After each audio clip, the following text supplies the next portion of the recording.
One of the most terrifying things I've ever done in some ways. It's honestly kind of mind-blowing.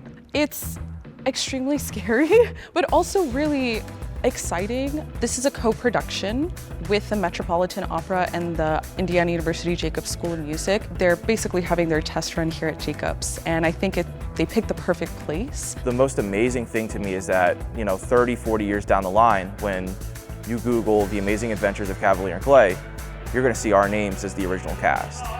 In 200 years, people are going to be looking at all of our names going, these are the people that premiered this. There are world premieres here, and this isn't the first time that it's happened, and I'm sure it won't be the last time either. Not something most young artists get to experience. Something you experience when you're in the middle of your career, but you don't get to do it when you're 24.